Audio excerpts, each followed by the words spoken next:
Quando o assunto é amamentação, a rede de apoio também é fundamental para a saúde das crianças e das mamães. Se você pode, amamente até os 2 anos ou mais, e de forma exclusiva até os 6 meses. Em caso de dúvidas, busque sempre orientação de um profissional de saúde.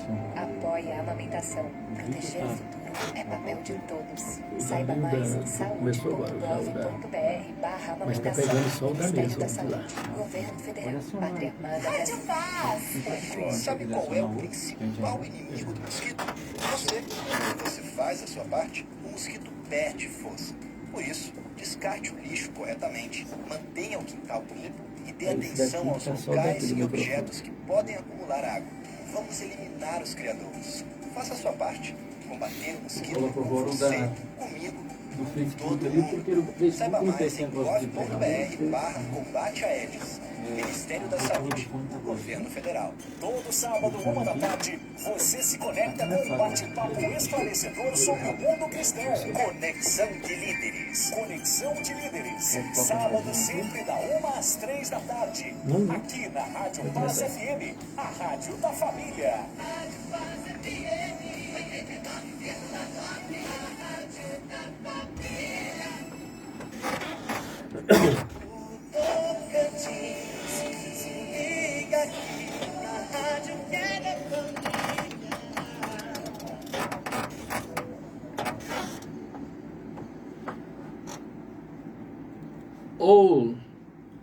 Olá, muito boa noite, meus amigos.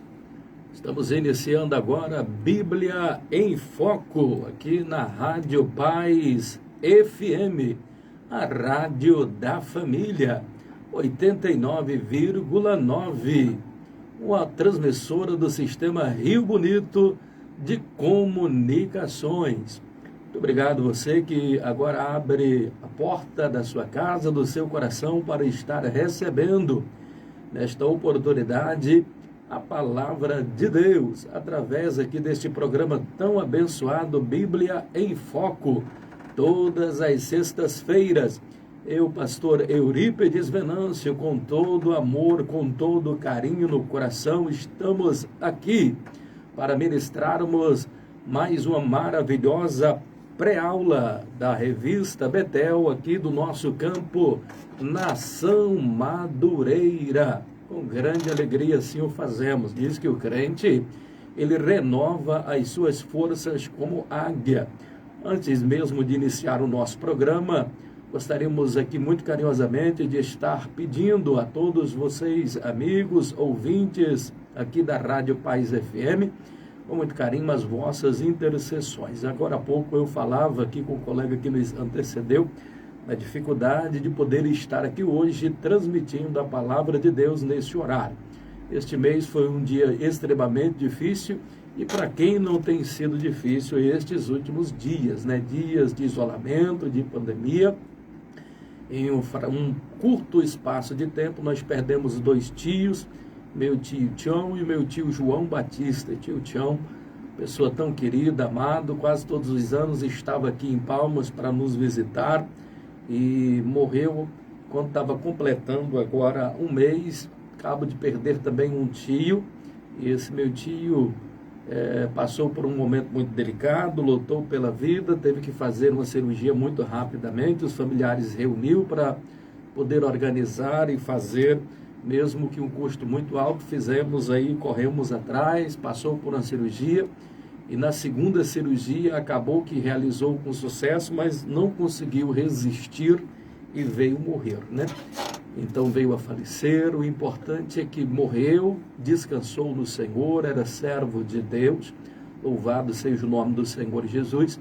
Eu que sou oriundo de uma família de espírita, de lá para cá, desde quando aceitamos a Jesus, pela graça e misericórdia do Senhor, muitos dos nossos parentes já têm aceitado a Jesus, confessado a fé em Cristo Jesus, nosso Senhor, e isso é motivo de grande alegria. Esses 2 tios que a hora partiu nos braços do Senhor. O que resta, o que fica agora é a dor da saudade, a lembrança, mas de que temos a esperança de que um dia os encontraremos no céu e nos abraçaremos.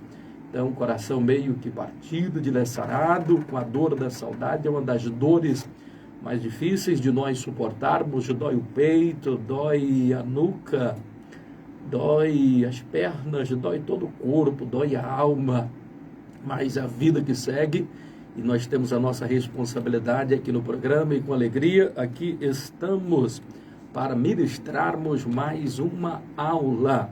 Grande abraço a você que nos ouve aí no campo, no meio rural, que às vezes não tem a oportunidade de estar aí no domingo assistindo na Igreja Escola Bíblica Dominical. Assiste conosco agora a nossa pré-aula. Eu sei que é tarde, mas muitos dos nossos ouvintes estão aí ligados. Um abraço aí para os nossos amigos e irmãos que de longe e de perto estão nos ouvindo, nos assistindo também, não só ouvindo aqui pela Rádio Paz FM, nos ouvindo também pelo nosso canal no YouTube e também pelo Facebook. Você que ainda não se inscreveu no nosso canal no YouTube, também se inscreva. Eurípedes Venâncio, dê o seu like, ative o sininho de notificações para receber os conteúdos aí das nossas mensagens.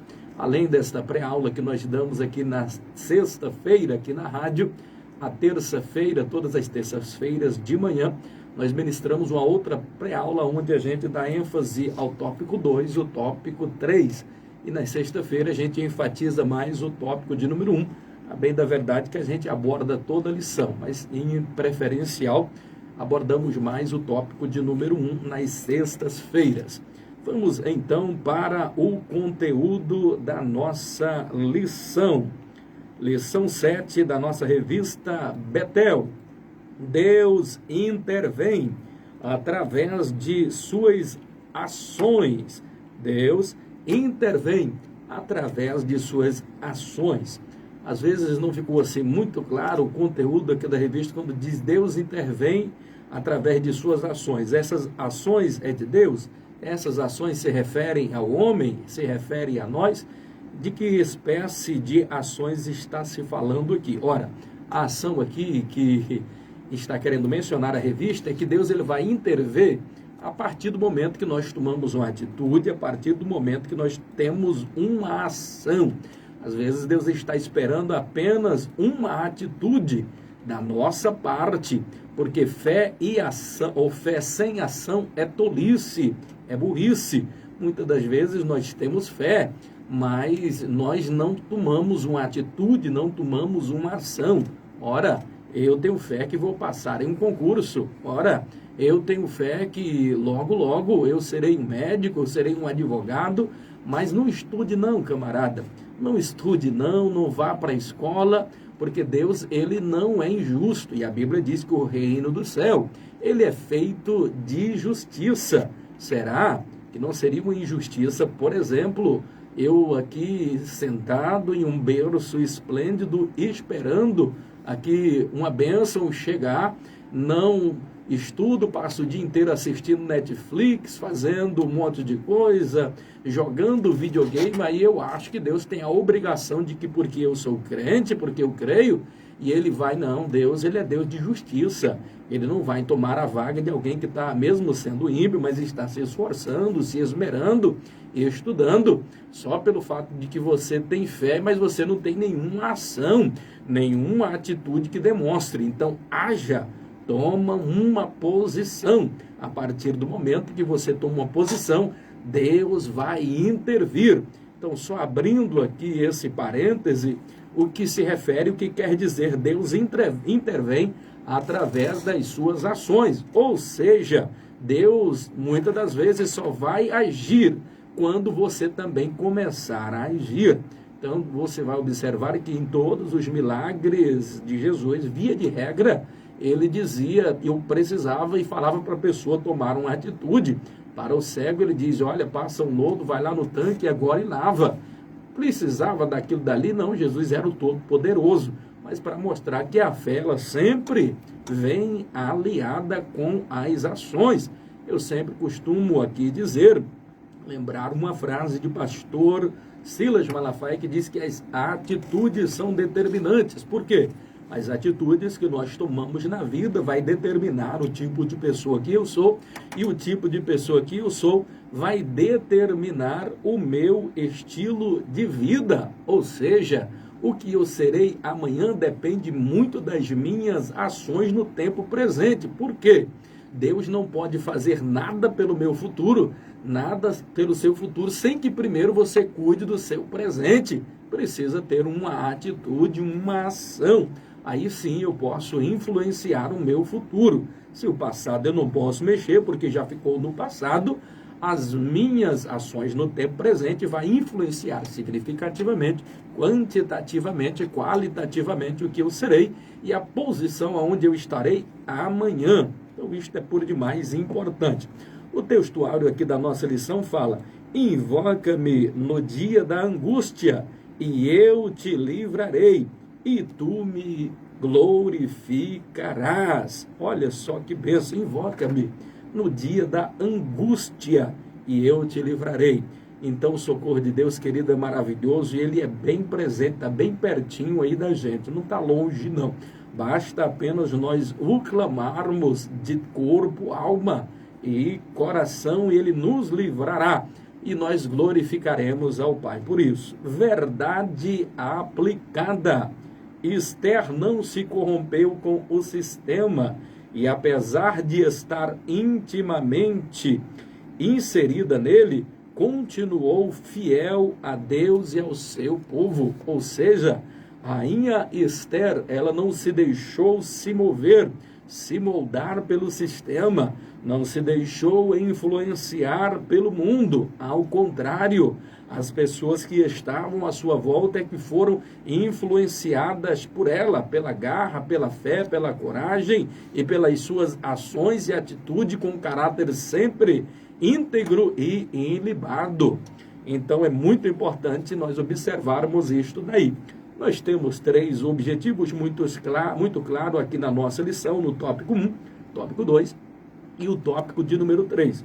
O objetivo aqui que nós queremos passar para os amados, queridos, diletos e abençoados irmãos e ouvintes aqui da Rádio Paz FM, das nossas redes sociais, o primeiro objetivo que queremos passar e que a lição nos mostra aqui é que entender que a única alegria, ela vem do Senhor. A nossa alegria, ela vem do Senhor. Esse é o primeiro objetivo que nós precisamos aqui entender e compreender. Porque a alegria que provém de Deus, ela não provoca vazio. Momentaneamente, às vezes, em um carnaval, e falando assim, muitas pessoas em um carnaval gritam, pulam, sorriem, e tem uma aparência de alegria e de felicidade. Contudo, terminado a festa, há um vazio, há uma solidão, muitas vidas destruídas, o diabo operando sobremaneira, destruindo lares, destruindo casas. Então, uma alegria passageira, mas a alegria que vem do Senhor, ela não é efêmera e tampouco passageira, ela é eterna e supre todas as nossas carências.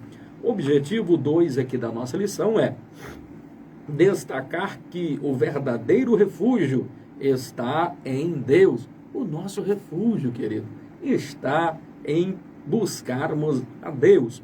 O terceiro objetivo aqui da nossa lição é ressaltarmos a importância do jejum. Mas para que serve, pastor Eurípides, o jejum?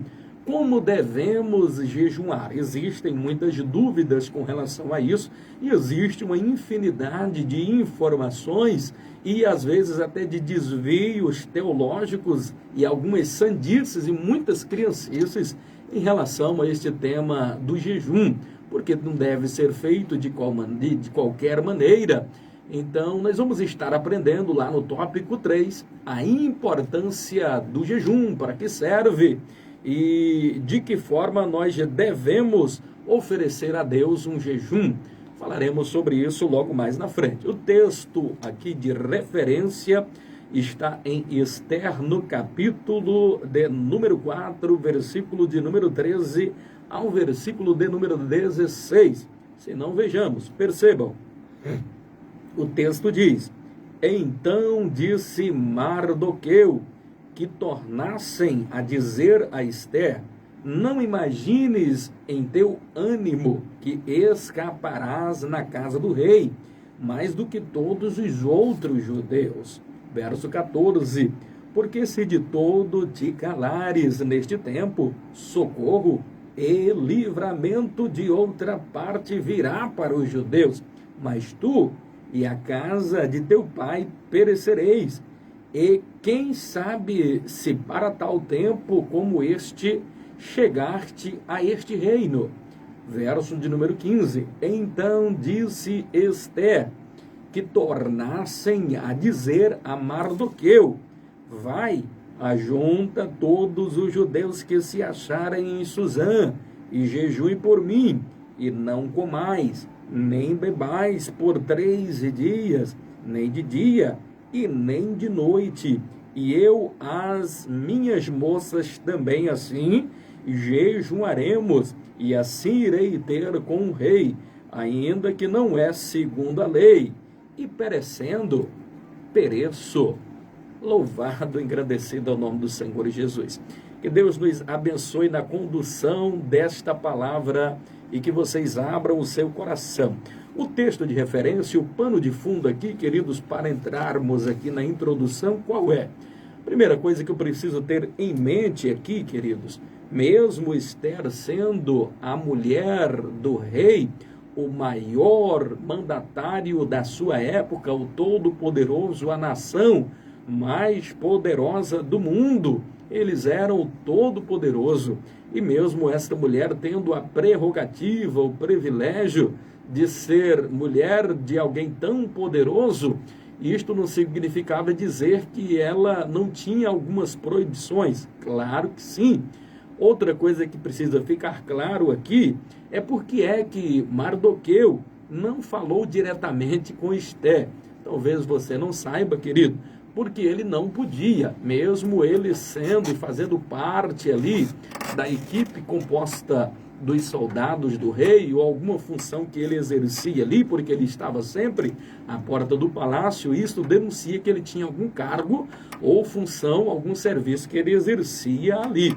Contudo, ele não tinha acesso, mesmo sendo o cuidador, mesmo sendo ele o primo em lugar de pai ali de Hadassah, a saber, Ester, ele não poderia se aproximar da rainha e não poderia conversar diretamente com ela, a não ser que fosse através de algum dos eunucos e de alguém que era habilitado a fazer isso. Então, por isso que Hataque, ele é o servo que ele utiliza-se para dar a mensagem à rainha Ester, e da mesma forma Ester agora manda o recado de volta. Então existia uma série de proibições, dentre elas não poderia nenhum homem chegar e conversar com nenhuma das mulheres do rei, e nenhuma das que estavam ali no seu harém particular, no harém particular ali do rei, não poderia de forma nenhuma. Então, se ele não poderia se aproximar de Ester, uma coisa que precisa ficar bastante claro é que Ester não sabia da gravidade do problema até então. Então ela só tem notícia, ela só tem aqui como saber dos fatos a partir desse momento em que Mardoqueu agora manda esse recado a ela. Com certeza ela fica alarmada, e ao dizer que inclusive estava ele ali com panos de saco coberto de cinza, então era um sinal ali de submissão, de sujeição a Deus, de humilhação diante do Senhor. Então ela sabia que a questão era muito grave, então ela manda até roupas assim para ele: não preciso disso, eu estou aqui para resolver o problema. Em um primeiro momento aqui, a análise que nós temos parece que Mardoqueu, quando Ester diz sobre essa questão, que vai conversar com o rei, mesmo não sendo segundo a lei, porque era muito perigoso, e nós vamos detalhar mais isso lá no tópico 2, quando falaremos a respeito desta questão aqui, do porquê e de que era tão perigoso ela se aproximar do rei sem ser convidada ou sem ser ela chamada. O importante é que chegou ali aos ouvidos a resposta de Ester a Mardoqueu, e não sei se parece que meio que ele quis lembrar, ou parece que não estava duvidando, ou estava duvidando um pouco ali do caráter ou de alguma coisa, para ter certeza se ela não tinha se corrompido, ele fala assim, olha, e ele vai advertir ela em 3 pontos de primordial importância. Então, 3 fatores que ele vai lembrar a rainha. É porque ele está querendo ter certeza das intenções ali da rainha Esther. Então, ele vai enfatizar 3 pontos importantes. O primeiro fator que ele enfatiza, ele vai dizer, e nós acabamos de ler aqui no texto, ele vai dizer para Esther, olha, Esther, em outras palavras, ele está querendo dizer, Esther, não importa que você, mesmo sendo a mulher do rei, mesmo você estando dentro do palácio, isso não te livrará, porque o decreto de um rei, ele sobrepuja todos esses pontos. A palavra de um rei jamais poderia voltar atrás. Então ele está falando, o fato de você ser a mulher do rei e de você estar escondida aí no palácio não te livrará desta sentença. Ela poderá chegar até você e a casa dos seus pais. Então ele estava querendo mostrar a gravidade do problema para Esther. Segundo ponto que ele enfatiza aqui, nós acabamos de ler nesse texto de referência aqui, que fica muito claro aqui, o segundo ponto é que Mardoqueu lembra a Esther que se ela se calasse, ou seja, o silêncio dela não impediria que o socorro de Deus viesse para o povo judeu. De alguma parte ele sabia que o socorro viria. Aí ele demonstra também a sua fé. Ele só estava lembrando, Esther, se você não tomar nenhuma atitude, eu não sei de onde, mas eu tenho fé, eu creio, acredito que o socorro virá da parte do Senhor. E ele ainda adverte ela em um terceiro ponto, lembrando ela de um fato bastante interessante, dizendo da seguinte forma, olha, a posição que você está não é por um acaso, foi Deus que lhe colocou aí para esse momento específico. E isto significa dizer que nada na vida é por um acaso. Tudo é por providência, porque diante de Deus não existe coincidência. É Jesuscidência, é providência de Deus. Não foi por um acaso. Em outras lições nós já falamos a respeito disso, que Deus ele prepara todo o pano de fundo, e não foi por um acaso que eles permaneceram ali e não seguiram ali junto com aquela leva que foram ali com Esdras e Neemias, retornando para Jerusalém, e eles permanecem ali em Suzã, a capital de inverno dos reis persas. Então não foi por um acaso, querido. Tinha um motivo específico, e era isso que Mardoqueu estava lembrando agora a rainha Esther. Tópico 1 da nossa lição. O que nos diz aqui? Tópico 1. O ladrão da alegria. E o que é o ladrão da nossa alegria? Eu lhe pergunto agora, você ouvinte que nos ouve nessa oportunidade, que nos assistem agora nesse momento, através aí dos nossos canais, das redes sociais, você que nos ouve, eu lhe pergunto agora, qual tem sido o ladrão da sua alegria? Qual tem sido o motivo da sua tristeza?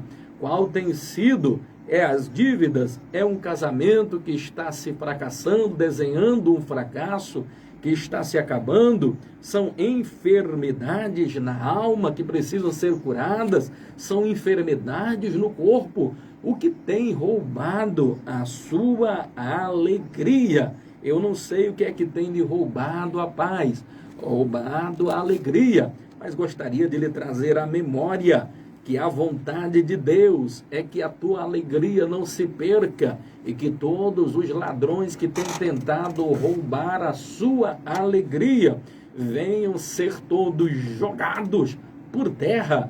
Creia, não duvide, Deus tem uma promessa de bênção para a sua vida. Se não, vejamos, percebam que é um imperativo da parte do Senhor. Sobre essa questão, querido, de alegria, uma coisa precisa estar bastante clara. Você não pode permitir que o diabo roube a sua alegria. E entenda uma coisa, você ser feliz é da vontade do Pai. Deus não só quer que você seja feliz, como é um mandamento da parte dele. Se você for observar 4 vezes lá em Filipenses, vai falar a respeito disso. O livro de Filipenses, todo ele vai exaltar esta narrativa. Ora, o apóstolo Paulo, ele estava vivendo e atravessando um momento em que ele poderia estar muito triste, cabisbaixo, triste, a lamentar.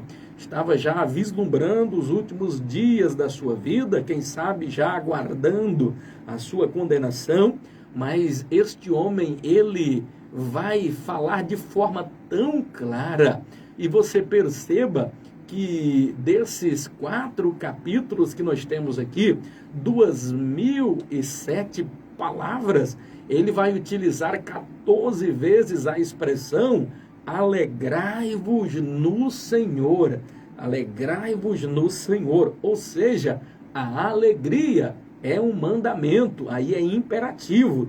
Ele está dizendo, alegrai-vos, não importa o motivo, não importa a situação, você precisa ser feliz. No verso 3 ele vai dizer assim, da seguinte forma, eu dou graças a Deus por tudo quanto me lembro de vós. Ora, a igreja ali não era perfeita, ela tinha 3 pessoas ou classes distintas ali, uma Lídia, vendedora de púrpura, tinha o carcereiro, tinha ali várias nações e havia sim conflitos ali. Mas por que é que Paulo diz assim, eu dou graças a Deus por tudo quanto eu me lembro de vós? Porque ele estava querendo trazer pensamentos que lhe trazia paz, ele só se lembrava daquilo que lhe trazia alegria. É a mesma coisa, mesmo passando por dificuldade, Jeremias, no livro de Lamentações de Jeremias, o profeta chorão, no capítulo de número 3, o versículo de número 21 e 22, ele vai dizer, quero trazer à memória somente aquilo que me traz esperança. Então, a minha palavra para você aqui é te lembrar que Deus, primeiro, deseja que você seja feliz. Segundo, ele ordena que você seja feliz. Porque mesmo ele querendo que você seja feliz, você será infeliz se você não tomar uma atitude e não vencer os medos, as decepções, crises, desafios, dissabores, agruras e amarguras da sua alma. Feridas que você precisa vencer para poder seguir em frente e ser feliz. Esta é uma grande verdade que você não pode de forma nenhuma se esquecer dela. O ponto de partida aqui desse tópico, querido, para você ter uma ideia, o ponto de partida é você ter certeza que Deus, ele cuida do seu povo em todo o tempo. Deus está cuidando de você. Deus está trabalhando por você e ele quer que você seja uma pessoa muito feliz. O tópico de número 1.1, lidando com as adversidades. Lidando com as adversidades. Lembrando, queridos, que dificuldade todos nós teremos. Na lição passada nós abordamos enfaticamente a respeito das crises, das adversidades que o crente passa. Isto significa dizer que por mais crente que você seja, por mais abençoado que você seja, por mais que você tenha fé, interesse, caráter ilibado, um momento ou outro você vai passar alguma dificuldade, você enfrentará situações difíceis, momentos conflituosos, porque a vida ela é feita de momentos bons e momentos ruins, que quer queira ou não, nós somos obrigados a passar por ele ao longo da nossa vida. Já dizia o sábio pensador em forma de canção, e dizia que o mundo é uma roda que está girando, em sua volta os mais fracos vão ficando, mas ele diz, mais feliz daquele que tem história para contar, ou seja, feliz aquele que sobreviver os percalços e altos e baixos da vida. O importante é que Deus ele cuida de você em todo o tempo, em todas as circunstâncias e toda situação. Deus estará com você, segurando em tua mão, lhe abençoando, lhe ajudando a atravessar este deserto, essas adversidades. Você que é crente, que me ouve nesta oportunidade, não seja condicionado às circunstâncias, porque a pessoa que não tem Deus, ele, mediante as circunstâncias, a crise, a adversidade, provação, luta, ele desanima, ele vai ficar ali cabisbaixo, chorando, ele vai se entregar e ele não vai ter forças para prosseguir e seguir em frente em meio a esta jornada. Mas você que é crente, você que tem fé, que acredita em Deus, que tem esperança no Senhor, você vai usar este problema, você vai usar esta adversidade, você vai usar esta luta para exercitar a sua fé. Por quê? Você não é condicionado às circunstâncias, mas usa a circunstância para exercitar a sua fé. Louvado, engrandecido é o nome do Senhor Jesus, que vive e que reina para sempre e nos dá a vitória pelo nosso Senhor e Salvador, Jesus Cristo. Aleluia! Vamos agora para 1.2 aqui da nossa lição. A alegria da salvação. A alegria da salvação. Meus amados e queridos, diletos e abençoados irmãos que nos ouvem e nos assistem neste momento. Nada nos entristece mais a alma, ou nada entristece mais o coração de Deus do que o pecado na nossa alma. O pecado nos afasta de Deus. O Salmo de número 51, nós vamos encontrar aquele que foi o homem segundo o coração de Deus, homem abençoado, mas não vigiou em um determinado momento da vida dele. E quando ele agora está no momento mais triste, mais negro da sua vida, quando o profeta Natã o confronta e ele entende que ele pecou, que ele errou, a sua alma está em frangalhos, ele está despedaçado, e ele mostra agora toda a sua tristeza, mas não em forma de derrota, mas em forma de arrependimento. E quando você se arrepende dos erros que você comete, quando você se rende aos pés do Senhor, como no Salmo de número 34, e o versículo de número 37, verso 4, que diz assim: deleita-te no Senhor e Ele concederá o desejo do teu coração. Entrega o teu caminho ao Senhor, confia nele e Ele tudo fará, tudo proverá, tudo resolverá para você. Então Davi estava chorando. E por que é que ele estava chorando? Porque ele perdeu o bem mais precioso da sua vida, que era a alegria na sua salvação. É por isso que no Salmo 51 ele diz: o meu pecado está sempre diante de mim, me lava como esopo, Senhor, me purifica, renova em mim um espírito reto e devolve a alegria da tua salvação. Davi estava jejuando, pranteando, porque o bem mais precioso que ele tinha era servir ao Senhor com interesse de coração, e ele estava gravemente ferido na alma, e ele precisava curar-se daquele mal. Então ele chora, ele pranteia, e é nessa hora que Deus atende, Deus ouve, porque Deus não resiste um coração quebrantado e contrito. Deus abraça agora Davi. Ele pode ter descido chorando e pode ter chorado a noite toda, mas a alegria ela veio pela manhã. Oh, aleluia!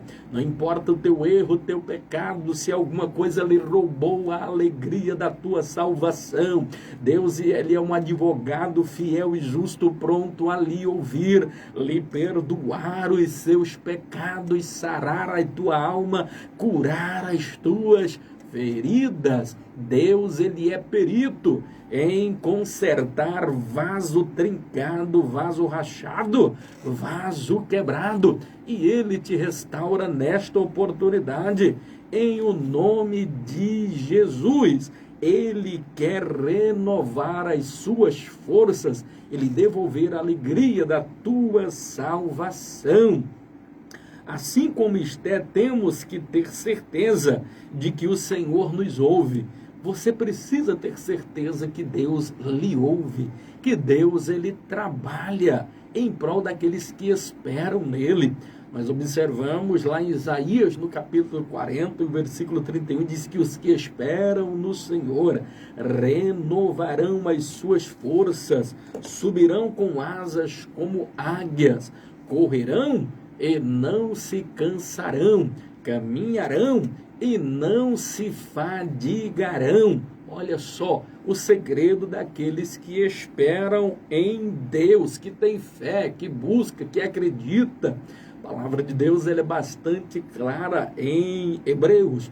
No capítulo de número 11, o verso 1 diz que a fé é o firme fundamento das coisas que se esperam e a prova das coisas que não se veem. Mesmo você não vendo a vitória, mas você acredita nela porque Deus intervém ao seu favor mediante as suas ações e as suas atitudes. O verso 6 do mesmo Hebreus 11 vai dizer que sem fé é impossível agradar a Deus, porque é necessário que aquele que se aproxima de Deus creia que Ele existe e que Ele é galardoador daqueles que o buscam. Louvado e engrandecido é o nome do Senhor Jesus. Sem perca de tempo, 1.3, porque o tempo já está bastante resumido, já são 10h34, vamos acelerar um pouquinho mais aqui. 1.3, a verdadeira alegria estar em servir ao Senhor. A verdadeira alegria estar em servir ao Senhor. Entendo muito bem, meus amados e queridos irmãos, você, na sua vida, você precisa ter em mente 3 coisas. Todo cristão deveria ter em mente 3 coisas de fundamental importância para quem quer ter sucesso na vida espiritual e material em qualquer área. Primeiro, você precisa ter uma prerrogativa, você precisa ter, dentro dessas prerrogativas, na sua vida você precisa também estabelecer prioridades. Terceira coisa, você precisa ter propósito.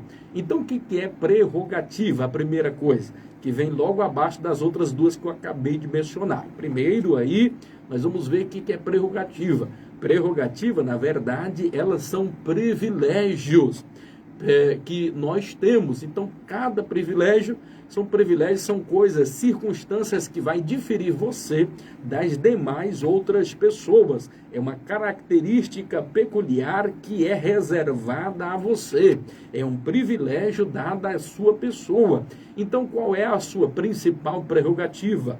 A principal prerrogativa do crente é ser salvo. Então, isto é um privilégio, sermos servos do Senhor. Então, a verdadeira alegria está em quê? Em servir ao Senhor.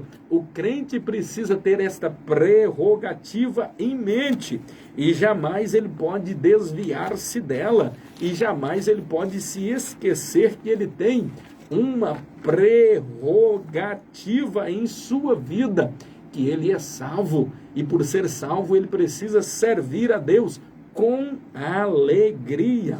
O Salmo ainda diz assim, servir ao Senhor com alegria, porque não, o Salmo 100 e verso 1, porque não basta servir, você precisa servir com alegria, servir com alegria, do contrário Deus não vai receber. O crente ele precisa estabelecer prioridades. Todos nós na nossa vida temos necessidades, sim ou não? Claro, todos nós temos necessidades, mas dentro dessa premissa das necessidades vai surgir as prioridades. Então você precisa ter em mente que precisa estabelecer o que é necessidade e o que é prioridade. Se você quiser ter sucesso dentro das suas necessidades, estabeleça as suas prioridades e não passe por cima dela. Priorize, dê realmente ênfase e procure dar prioridade àquilo que é importante, àquilo que é urgente, àquilo que é necessário. Terceiro ponto, todo crente para ter sucesso na vida, ele precisa ter um propósito. Qual é o teu propósito? Qual é o teu objetivo enquanto cristão? Qual o teu objetivo na fé? Qual o teu objetivo na tua vida? Todo crente precisa ter um propósito, uma razão de ser da sua existência. O meu propósito maior é, além de servir a Deus, eu quero ir para o céu.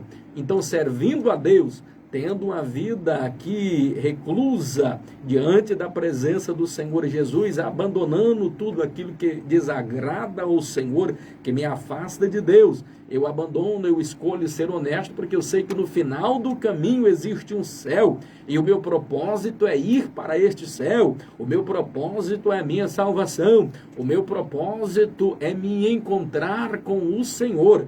Qual tem sido o teu propósito? Quais têm sido as suas metas, os seus planos e os seus objetivos ao longo da sua vida? Isso precisa estar bastante claro em tua mente. Vamos agora já para o tópico de número 2 aqui da nossa lição. O tópico 2 vai falar: o verdadeiro refúgio está em Deus. O verdadeiro refúgio está em Deus. Não importa a circunstância, querido. Não importa a situação. Tenha em mente que Deus, ele é o seu socorro. Ele é o teu refúgio. O Salmo de número 46, em todo ele vai expressar o quê? Que Deus, ele é o nosso socorro. Que Deus, ele é o nosso refúgio. Todo ele vai enfatizar. 3 vezes nesse Salmo 46, ele vai dizer que Deus, ele é o nosso refúgio. Logo no verso 1 aí do Salmos 46, ele vai dizer da seguinte forma: Deus é nosso refúgio e fortaleza, socorro bem presente na hora da angústia. Quer dizer, é na hora da angústia, ele não está longe, ele está presente. É o nosso socorro bem presente na hora da angústia. O verso de número 2 vai dizer: pelo que não temeremos, ainda que a terra se mude, e ainda que os montes se transportem para o meio dos mares. E o verso de número 3 vai dizer: ainda que as águas rujam e se perturbem, e os montes se abalem pela sua braveza. No verso 4 ele vai dizer: há um rio cujas correntes alegram a cidade de Deus, o santuário das moradas do Altíssimo. Versículo de número 5, Deus está no meio dela e não será abalada. O verso 6 vai dizer assim: ele ajuntará ao romper da manhã, as nações se embraveceram, os reinos se moveram, ele levantou a sua voz e a terra se derreteu. O verso de número 7, mais uma vez, ele vai enfatizar que Deus é nosso refúgio. Isso, o Senhor dos exércitos está conosco. O Deus de Jacó é o quê? É o nosso refúgio. Aí o verso 8 vai dizer assim: vinde, vinde, contemplai as obras do Senhor, que desolações ele tem feito na terra. O verso de número 9 vai dizer: que desolações tem feito na terra, ele quebra o arco, ele corta a lança e ele queima os carros no fogo. O verso 10 vai dizer: aquietai-vos, e vai dizer assim: aquietai-vos e sabei que eu sou Deus, serei exaltado entre as nações. E ele vem agora com a repetição do verso 7, agora no verso 11, dizendo: Deus, o Senhor dos exércitos está conosco, o Deus de Jacó é nosso refúgio. Você tem refúgio em Deus. Você pode pedir socorro a Ele, pode buscar a Ele, pode clamar por Ele, e tenha certeza que você poderá se refugiar debaixo das suas asas. Ele vai te abraçar, Ele vai te acolher. Ele é o teu refúgio. Se você entendeu esse tópico 2, vai resumir essa questão aqui, que Deus, ele é nosso refúgio. Aqui na sequência, a revista vai dizer assim: segundo a tradição persa, nenhum homem ou mulher poderia entrar à presença do rei sem ser chamado. Então aqui eu preciso explicar aqui um dos motivos que eu iniciei lá na introdução, falando das dificuldades que a rainha Esther tinha. E por que é que, mesmo ela sendo mulher do rei, ela não tinha livre acesso para poder se aproximar e conversar quando bem quisesse com o seu marido? Então, algumas coisas você precisa, querido, ter em mente nesta oportunidade. Ora, eles, naquela época, estavam vivendo dias muito difíceis e conturbados. Então, às vezes, quando a gente lembra da figura do rei, só lembra daquela questão que ele era uma figura tão importante, mas tão importante que a sua palavra tinha que ser levado a cabo, e a palavra dele não voltava atrás. Ele tinha muitas prerrogativas, ou seja, muitos privilégios, é bem verdade, mas ser rei também naquela época era extremamente complicado, difícil e temeroso. Por quê?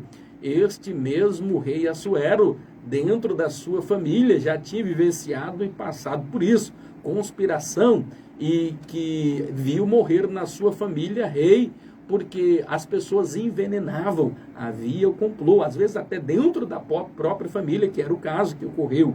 Então, que matavam para poder usurpar o trono, ou então, quando era parente, para ter a linha sucessória e ele poder ali estar. Lembram e observam como era a função de Neemias, de extrema confiança? Ele era copeiro do rei. E o que é que fazia o copeiro do rei? Ele provava toda a bebida que ia passar para a mesa do rei. Se houvesse ali algum veneno, quem morreria era o copeiro, quem estava aqueles cuidados ali, porque essa era uma prática usada muito pelos conspiradores que matavam o rei envenenado, ou pela comida, ou pela veste, ou alguma outra coisa. Então era extremamente perigoso. Então o rei ele vivia sempre muito preocupado e se cercava de todos os cuidados. Então jamais nenhuma pessoa, nem mesmo uma rainha, nem mesmo as mulheres ali que estavam no harém, poderia se aproximar do rei sem que houvesse uma audiência marcada, ou então que o rei mandasse chamar. Seria extremamente temeroso. E não obstante a isso, a pessoa inclusive poderia morrer. Isto é tão verdade que quando a afirmação do texto de referência, quando nós lemos, a própria rainha dizendo, olha, se morrer, morri, porque isso não está na lei, e eu corro risco de vida. Mas ela toma uma atitude, ela não fica inerte em meio àquela situação, na verdade, ali tão difícil e complicada. Então nós precisamos entender que o socorro ele sempre virá da parte do Senhor nosso Deus. Entenda todo esse versículo, como o capítulo também, como todo o livro de Esther vai mostrar que o socorro ele sempre vem da parte do Senhor Jesus. Salmo 121 e o versículo de número 1 fala, eleva os meus olhos para o monte, de onde me virá o socorro? O verso 2, o meu socorro virá do Senhor que fez o céu e que fez a terra. O Salmo de número 56 e 11 diz, tenho posto no Senhor a minha esperança e não temerei o que possa me fazer o homem. Salmo 125, os que confiam no Senhor serão como os montes de Sião, que não se abalam, mas permanecem para sempre. Em quem você tem colocado a tua confiança? Se for em Deus, a vitória é certa. Se for no homem, será temerário. O Salmo 20, o verso 7, diz que uns confiam em carros, outros confiam em cavalos. Mas nós faremos menção ao nome do Senhor, nosso Deus. Louvado e engrandecido seja o nome do Senhor Jesus que vive e que reina para todos sempre. Tópico 2.1. A única saída é o Senhor. Esther entrou na presença de Deus, orou e jejuou, e Deus trouxe a resposta e o livramento. Vamos agora para o tópico 2.2, porque já são 10h46, 16 minutinhos só para concluir aqui, meu Deus. Deixa eu acelerar o passo aqui. 2.2. O altruísmo de Esther. O altruísmo de Esther. Queridos, isto é muito sério. Você precisa entender essa questão aqui, que é por demais importante. O altruísmo de Esther. Para você entender melhor em linhas gerais, de uma forma mais simples, o que seria o egoísmo? O egoísmo, para ficar bem claro na sua mente, ele é o contrário o altruísmo, ele é o contrário do egoísmo, perdão. O que está falando aqui? O altruísmo de Esther. Ela era uma pessoa altruísta, quer dizer, ela não era egoísta. todas as vezes que você for falar ou ouvir falar de altruísmo, lembre-se disso, que é o contrário do egoísmo. Então, uma pessoa que é egoísta jamais conseguirá ser altruísta. Tiago, no capítulo 4, e o versículo de número 17, diz: aquele que sabe fazer o bem e não faz, ele comete pecado. Então, nós precisamos ter bastante cuidado. E você observa muito do caráter das pessoas nas suas ações. Abigail Van Buren tem uma frase, ou várias frases dela que eu gosto, mas em especial esta daqui. Ela vai falar da seguinte forma, que você conhece muito do caráter de uma pessoa pela forma como ela trata aqueles que não podem lhe trazer benefício algum.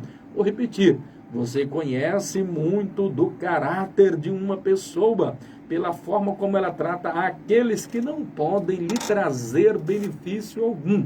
Você já percebeu? Aquele tipo de gente, aquele tipo de pessoa que ele não consegue fazer um bem, ele não consegue fazer uma boa ação sem que ele receba alguma coisa em troca. Então, a gente observa que na posição que alguém está, ele é muito bajulado. Por causa da posição que ele tem, as pessoas se aproximam por causa das benesses que ele pode receber advindas daquele cargo. Mas aí você não conhece o caráter de uma pessoa. Aí uma pessoa mau caráter.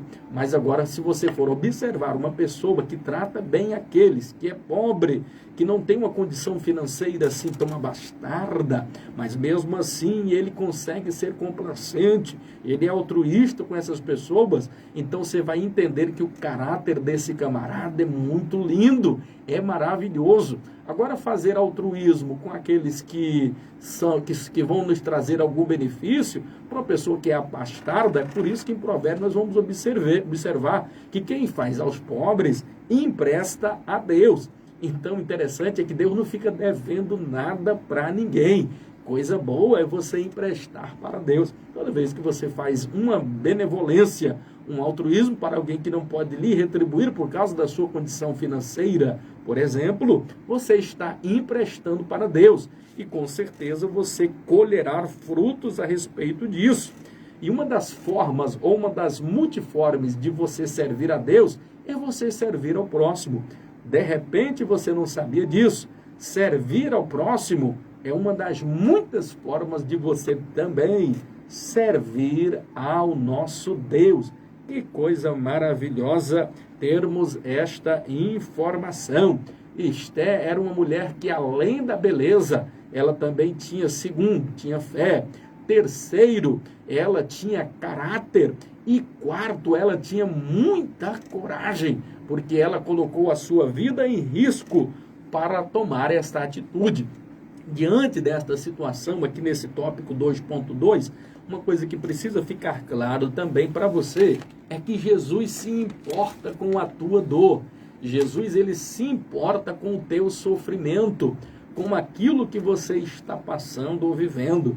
Se não vejamos, olha o que ele faz quando ele chega e vê Lázaro morto depois de 4 dias. Não é porque ele não tinha poder para ressuscitar, mas é porque agora ele vai ver Marta, ele vai ver Maria sofrendo e toda aquela comunidade da cidade de Betânia, que ficava ali encostada nas encostas orientais, dali próximo do deserto do Monte das Oliveiras, bem próximo a Jerusalém. E todas as vezes que Jesus vinha ali de Jericó, era passagem obrigatória, e sempre ele estava por ali. Lázaro era seu amigo, e era uma pessoa tão querida que, quem sabe, toda a sociedade, hoje uma pequena cidade chamada El Ezarih, mas de uma população ainda hoje muito pequena, naquela época não era diferente, mas era um cidadão proeminente, e as pessoas ali estavam chorando. E Jesus sabia, e eu estou passando por isto agora, porque perdi um parente. A dor da separação, queridos, é algo imensurável, a saudade que sentimos daquela pessoa que a gente se lembra com saudade, a gente gostaria de estar abraçando e a gente não consegue mais abraçar, porque partiu, porque já se foi. Então ele contempla a dor de cada um daqueles que ali estão. E diz a Bíblia que Jesus chorou. E Jesus chorou. Significa dizer que ele se moveu de íntima compaixão. Jesus se importa com a tua dor, querido. Jesus se importa com o que você está passando. Ele andou lá e cheguei. Ele contempla agora a sua dor. Ele visita o seu coração. Ele dá a sua vitória.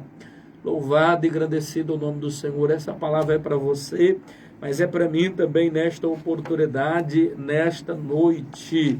E o nome do Senhor Jesus. 10h52.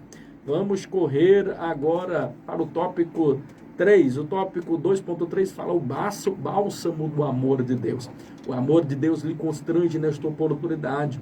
O amor de Deus lhe abrace nesta oportunidade. O amor de Deus lhe alcance aonde você está aí agora. Ainda que todos lhe abandonem, o amor de Deus te recolherá, te acolherá nos seus braços nesta oportunidade.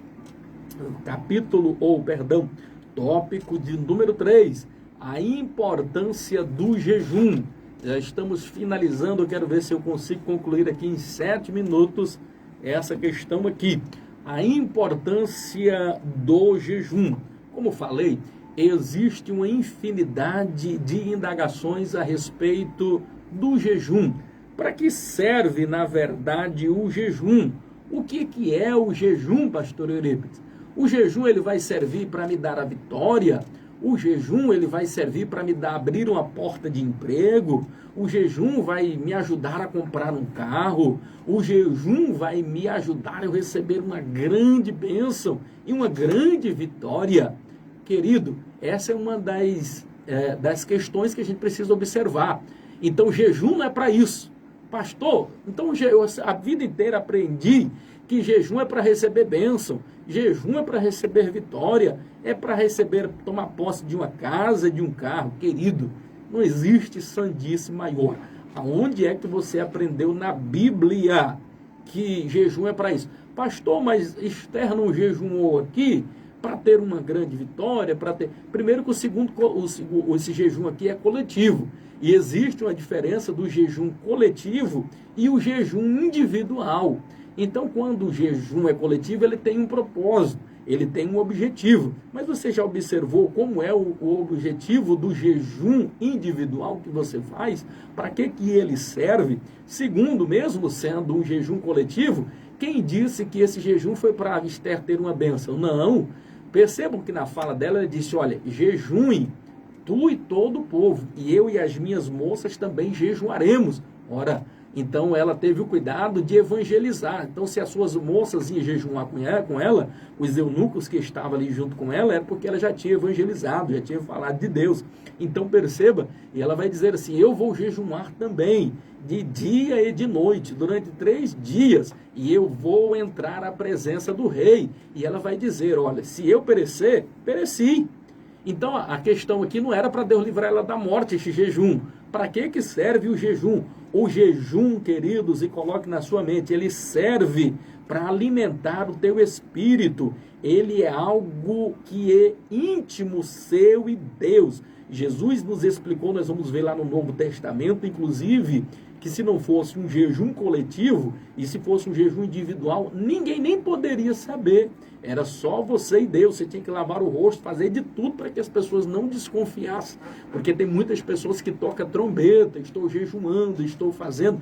É um grande equívoco. As pessoas nem sabem para que serve o jejum.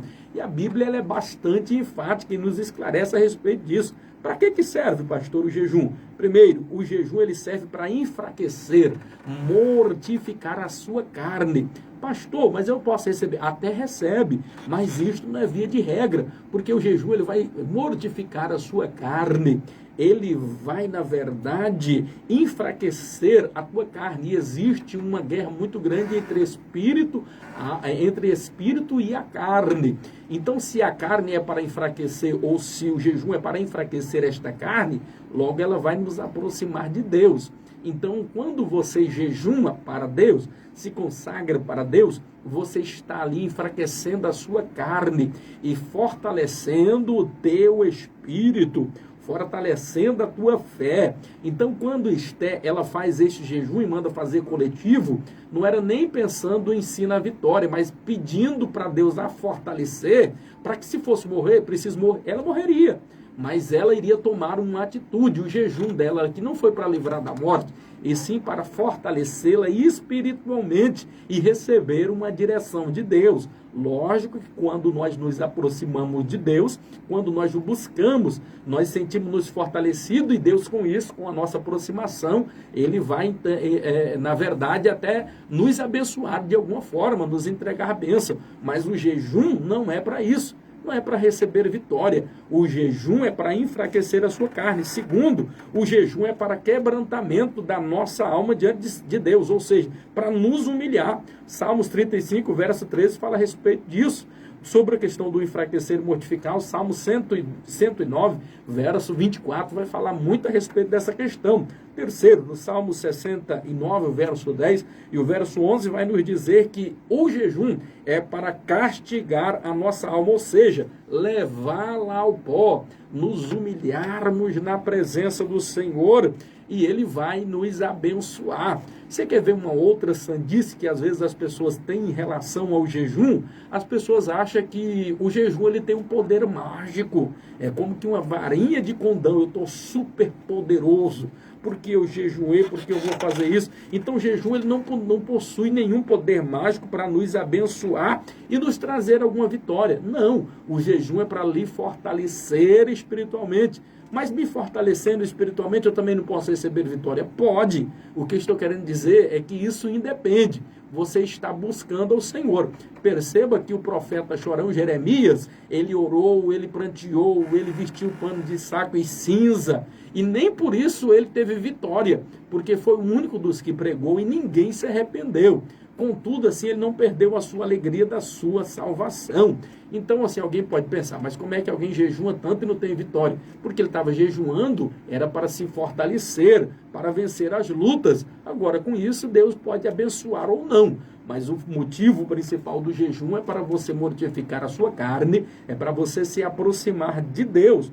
Do contrário, você vai fazer sacrifício de tolo. Jejum, ele é uma coisa espiritual, ele é íntimo, ou seja, o jejum nos ajuda a sermos mais espirituais. Ele nos deixa mais próximos e sensíveis para ouvirmos a voz de Deus. Jejum é para isso, meu amado e querido irmão. E as pessoas deturpam muito. Por que é que Esté jejuou? Ora, ela se jejuou para ficar forte, para se fortalecer, para quando recebesse a notícia, ou para a vida ou para a morte, mas ela estava forte espiritualmente para enfrentar qual fosse a situação quando ela entrasse à presença ali do rei. O jejum, meus amados e queridos irmãos, o que ele é? Ele é um sacrifício. Você vai fazer um sacrifício para Deus. E o interessante é que você vai fazer o sacrifício para uma pessoa específica, é para Deus, e não para um homem. Tem pessoas que jejuam para o homem, porque quando ele toca trombeta, quando ele anuncia, então ele está fazendo para um homem, não está oferecendo para Deus. O sacrifício, ele é para Deus, e ele deva ser secreto, a não ser que seja estabelecido um jejum coletivo. Aí não, tudo bem, tem essa questão do jejum coletivo, e eu não vou nem ter tempo de falar, porque o tempo já esgotou aqui. Mas sobre a questão do jejum, eu finalizo aqui em 30 segundos dizendo da seguinte forma: pastor, como é que é o jejum? Porque tem pessoas que jejumam de chocolate, outro jejuma de Coca-Cola, outro jejuma disso. E na Bíblia eu vejo que Jesus jejuou 40 dias e 40 noites. Moisés também jejuou 40 dias e 40 noites, sem comer e sem beber. Então, esses outros que as pessoas fazem aí não é sacrifício? Então não vamos entrar nesses detalhes aqui agora, porque não teremos tempo. Mas mais importante do que o jejum é a qualidade do jejum, do sacrifício, da consagração que você está fazendo. Então alguém diz assim, não é jejum não, é apenas consagração? Aleluia! Nós temos aqui também uma participação, boa noite, na paz do Senhor Jesus, dessa Rádio Nota 10. Gostaria de adquirir uma revista para acompanhar o estudo de toda sexta-feira, como hoje, aqui. É o pastor Rômulo, gostaria de receber uma revista. Então nós vamos, na medida do possível, entrar em contato, vamos ver como é que a gente resolve esse problema aí para o senhor, tá bom, pastor Rômulo? E de que forma o senhor pode pegar essa revista aí conosco. Mas a gente vai dar um jeito, deixa o telefone e eles vão passar aqui para a gente vai com certeza poder auxiliar nessa questão aí, tá bom? Estamos chegando ao final e dizendo aqui nessa parte do jejum, queridos, o que é importante? A qualidade do seu jejum.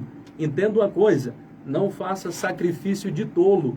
Tem pessoas que ele vai jejuar. Eu costumo, por exemplo, quando vou fazer um sacrifício, eu primeiro não conto para ninguém, se não for coletivo.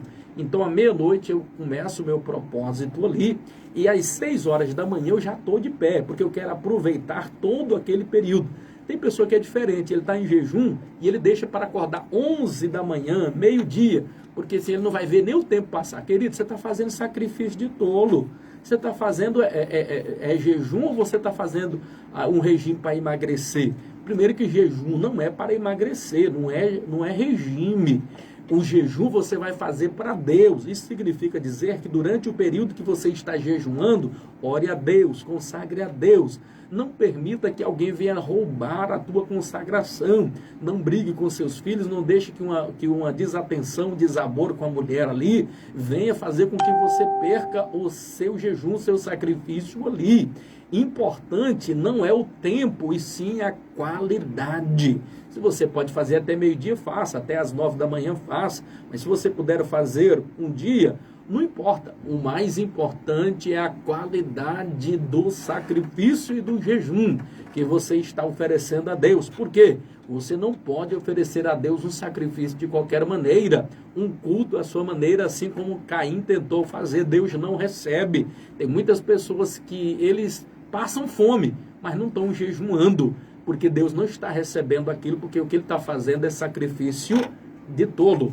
Deus em Cristo Jesus vos abençoe. São 23 horas e 4 minutinhos. Estamos chegando ao final de mais um programa, sextas-feiras aqui da Bíblia em Foco, na nossa maravilhosa pré-aula da revista Betel, Campo Nação Madureira. Pastor Amarildo Martins da Silva, presidente, aqui na Rádio Paz FM 89,9, a Rádio da Família, uma transmissora do Sistema Rio Bonito de Comunicações. Eu, pastor Eurípides, mando um abraço a todos vocês. Grande abraço, até sexta-feira em mais uma maravilhosa lição, até a nossa vitória. Grande abraço a todos, na paz do Senhor Jesus. Paz FM, Palmas Tocantins. Diante do Rei, encontrei amor e comunhão, e junto ao Rei, sente forte